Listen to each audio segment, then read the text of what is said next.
Hello, everyone, and welcome to Reflections with Baba Yusuf. I am your host, Mallam Baba Yusuf. Today, I will reflect on the ongoing corporate battle between Dangote Refinery and the Nigerian oil marketers, and what I consider, in my view, to be the best way out of this logjam.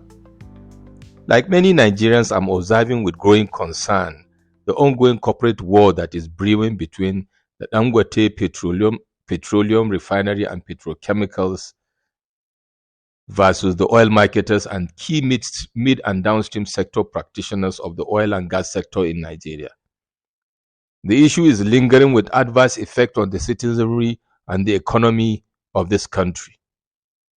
More so that it is also now an issue of litigation, as Dangote Refinery has sued the Nigerian National Petroleum Corporation (NNPC), Nigerian Midstream and Downstream Petroleum Regulatory Agency (NMDPRA), and some major oil marketers at the Federal High Court in Abuja, Nigeria, seeking for the stoppage of some oil marketers from the importation of premium motor spirits (PMS), which Dangote Refinery is asking the Honorable Port to declare, amongst other prayers, that the NMDPRA is in violation of its statutory responsibilities under the Petroleum Industry Act (PIA) for not encouraging local refineries such as the Dangote Refinery. It is important to note that the emergence of Dangote Refinery in a 50-year-old mid and downstream subsector in Nigeria has catalyzed a paradigm shift and therefore calls for transformational changes that should be larger in scale and scope, which must be a departure from the status quo. Consequently, it is my view that there is the need for a change management framework in order to achieve a successful paradigm shift. The successful operation of not just the first private refinery in Nigeria, but a $20 billion refinery of high capacity and one of the best in the world is no mean feat. Therefore,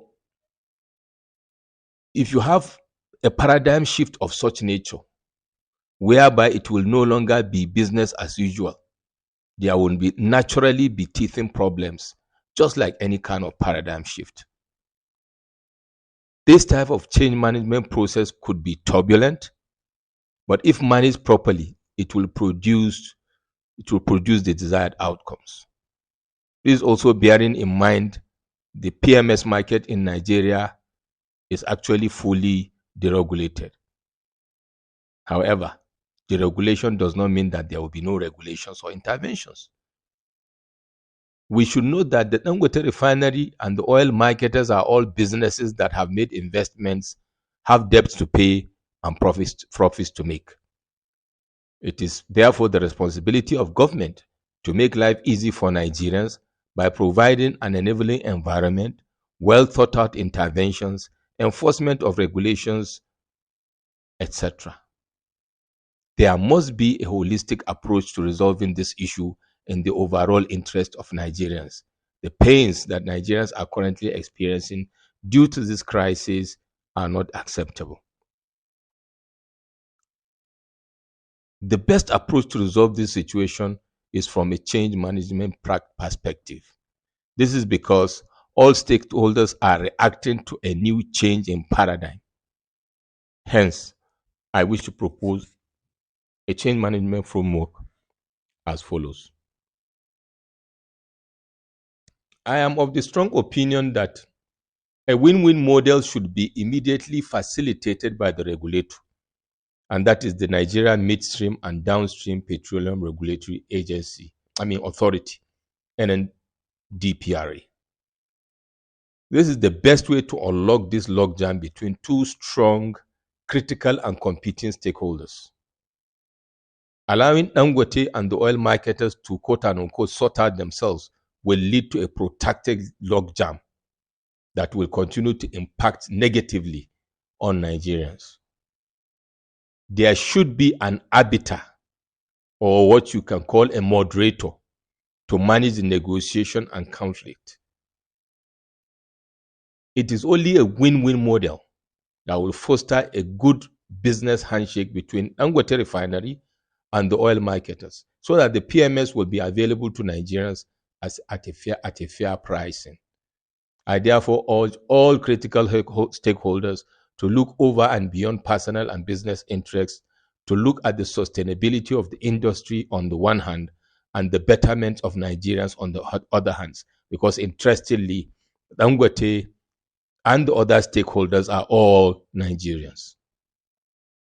3 months ago, on the 2nd of August 2024, in my weekly Friday back page column of the Nation newspaper in Nigeria, I stated as follows, quote, I believe that the Dangote Refinery is a project that should be guarded jealously and be supported to succeed. And where there are issues, the issues should be handled professionally and strategically, end of quote.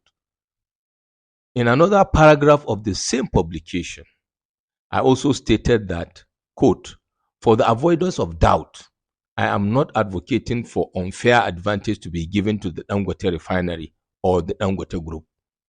And I went further to say, and where Dangote comes short of expectations, then the proper processes should be followed to ensure the rule of law and the protection of our commonwealth and territorial integrity in a way and manner that we don't chase our development partners and good investments that we desperately need at this time, end of quote. It is also my view that the Dangote Refinery also need to be circumspect during negotiations at this stage of transition. I recall that Alhaji Aliko Dangote, the chairman of the Dangote Group, stated about 10 days ago, that it is costing a lot of money for the product, the PMS, to remain in Dangote Refinery storage. And that's true. Hence, business optimization, operational excellence, and quick turnaround are critical success factors for the Dangote Refinery.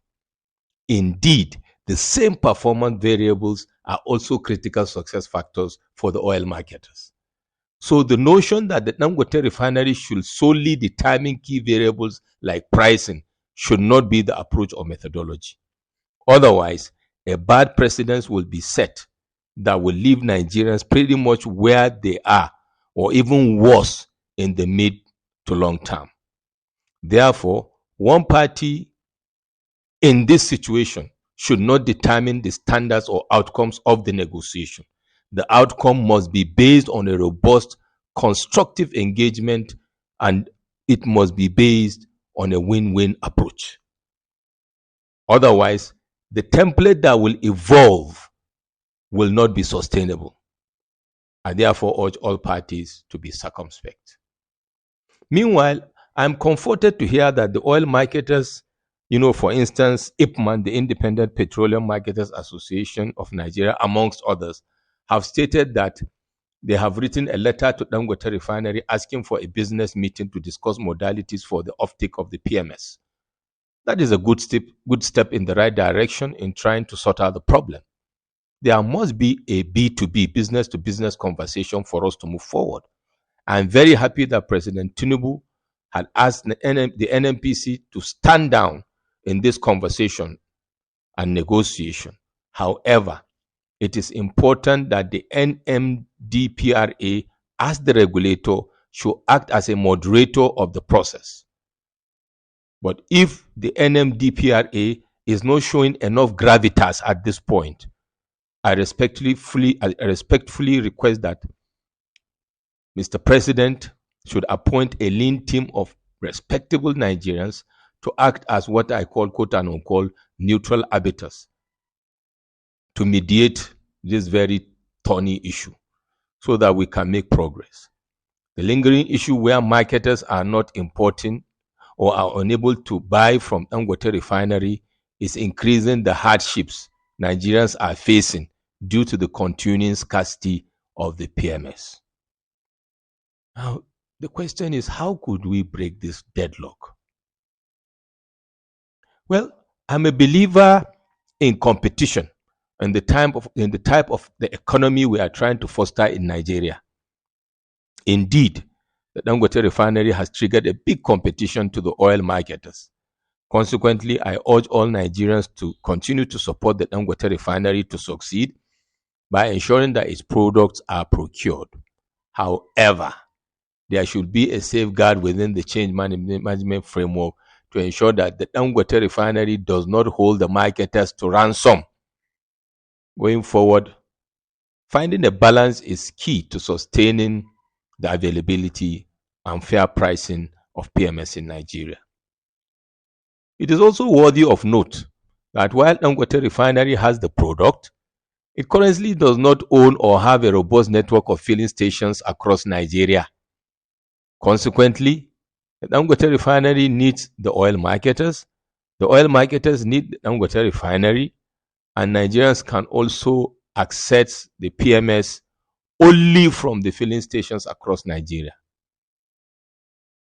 One may argue that Dangote Refinery can as well just export all the PMS if the marketers do not or refuse to buy at its price. In my opinion, if Dangote exports all the products without any cogent reason, it will be violating one of the key justifications based on which it was awarded the license to refine crude oil in Nigeria. Even though the Dangote Refinery is a free trade zone, one of the key justifications for granting the crude oil refinery license to Dangote Refinery is that it will also supply the local market. It will also be a strategic mistake for Dangote Refinery in the mid to long term to take such a hard-line position, which could likely backfire when other private refineries become active.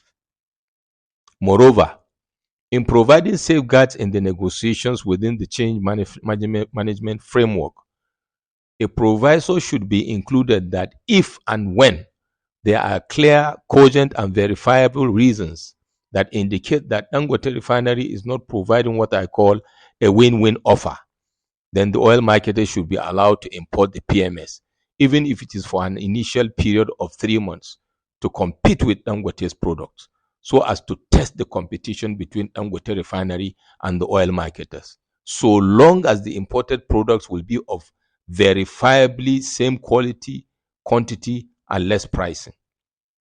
Competition is crucial to ensuring sustained PMS availability, price stability, and in the mid to long term, reduction in pricing when we have plenty supply of petrol in the country. Accordingly, allowing one party, either Dangote Refinery or the oil marketers, to dictate or create a situation that will lead to a monopoly should not be encouraged or acceptable. In subsequent episodes, I will continue elucidating on this very important topic, including the economics of the short-term import if necessary to test the competition, some prudential guidelines to ensure product quality and quantity, regulatory shortfalls, etc. Thank you for listening to today's episode, and I look forward to the episode coming up next Sunday. Meanwhile, you can listen to or download this podcast on Spotify Podcast, Apple Podcast, as well as my YouTube channel at reflections_by. You can also follow my engagements on other social media platforms. Until then, it is bye for now.